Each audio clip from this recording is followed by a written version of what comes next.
Halo semuanya, saya Vida Mastrika dalam video sharing tentang basis data. Kali ini masih dalam topik bagaimana mengubah ERD ke tabel. Saya kali ini akan sharing tentang bagaimana mengubah bentuk agregasi dalam dalam ERD ke dalam bentuk tabel. Bagaimana caranya? Ayo kita langsung belajar bersama-sama di video kali ini.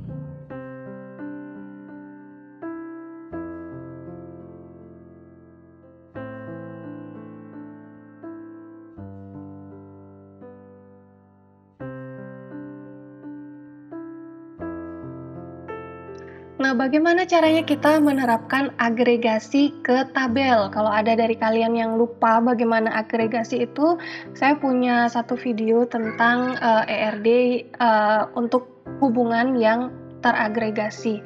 Bagaimana caranya dia menjadi tabel? Sebenarnya dia dapat dipandang sebagaimana relasi pada umumnya yang menghubungkan dua himpunan entitas. Jadi entitas-entitas dengan relasi yang teragregasi ini dapat dipandang menjadi satu buah entitas. Satu buah entitas ini akan berelasi dengan satu buah entitas yang ini. Oke, kita lihat lagi contohnya. Di sini mahasiswa mempelajari mata kuliah. Mahasiswa bisa mempelajari banyak mata kuliah dan di sini relasinya mempunyai atribut yang namanya nilai. Oke, jadi mahasiswa mempelajari mata kuliah ini dianggap menjadi satu entitas karena ada beberapa mata kuliah atau praktikum ya yang mensyaratkan mahasiswa harus mempelajari mata kuliah tertentu terlebih dahulu sebelum bisa mempelajari praktikum tersebut. Contohnya, misalnya kalian di tempat kalian belajar ada mata kuliah praktikum basis data. Sebelum kalian bisa mengambil mata kuliah praktikum basis data tersebut, kalian harus lulus mata kuliah basis data terlebih dahulu. Atau yang lainnya, praktikum pemrograman komputer. Sebelum kalian bisa mengambil mata kuliah praktikum tersebut, kalian harus lulus mata kuliah pemrograman komputer terlebih dahulu. Nah, seperti itu ya contohnya.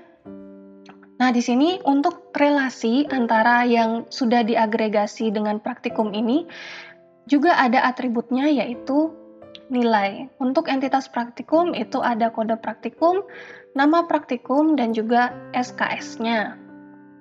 Bagaimana caranya?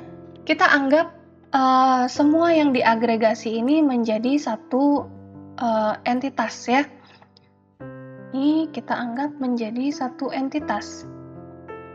Kita buat dulu tabelnya satu persatu sesuai dengan entitas yang ada dulu ya.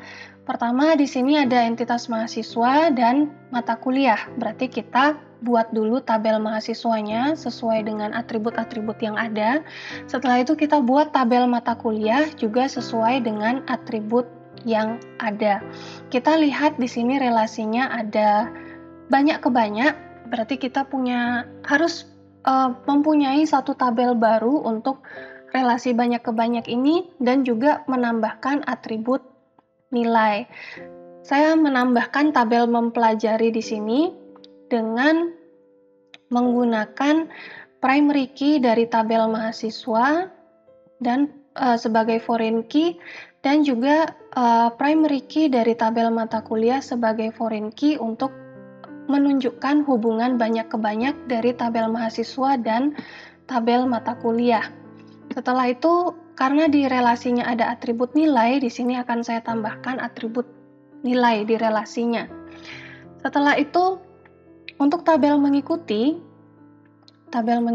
di sini, tabel praktikum dulu ya. Dari entitas praktikum, saya punya kode praktikum, nama praktikum, dan SKS sesuai dengan apa yang ada di ERD-nya. Untuk relasi mengikuti di sini akan mempunyai beberapa foreign key yang berbeda. Yang jelas di sini relasinya banyak ke banyak, makanya kita perlu tabel mengikuti di sini ya. Dia punya foreign key dari tabel mahasiswa dia punya foreign key dari tabel mata kuliah dan juga foreign key dari tabel praktikum. Nah, yang ini menunjukkan agregasi dari relasi mahasiswa mempelajari mata kuliah. Jadi kita tahu NIM dan kode mata kuliah tersebut memang sudah terhubung di agregasi yang ini ya. Jadi ini dianggap sebagai satu entitas NIM dan kode mata kuliahnya. Kode praktikum kita tambahkan karena di sini ada relasi banyak ke banyak di sini ya.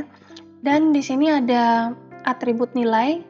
Atribut nilainya ditambahkan juga ke tabel yang terbentuk di sini. Semoga kelihatan di sini ya. Sini ada satu kolom lagi yaitu kolom nilai. Nah, seperti itu ya. Jadi tabel mengikuti di sini karena ada yang diagregasi, kita perlu primary key dari entitas mahasiswa dan primary key dari entitas mata kuliah. Dua entitas yang diagregasi di atas itu ya. Kode praktikum ini sama seperti kita membuat tabel banyak ke banyak, dan nilai ini adalah atribut dari relasi mengikuti. Nah, ini adalah tabel yang terjadi dari hasil agregasi tersebut ya. Oke, itu dia penjelasan tentang bagaimana caranya kita mengubah bentuk agregasi di dalam ERD ke dalam bentuk tabel. Semoga semua yang saya jelaskan tentang perubahan bentuk dari ERD ke tabel kali ini bisa menambah pengetahuan kalian dan juga bisa membantu kalian untuk membuat tabel basis data. Sampai bertemu di video saya yang selanjutnya.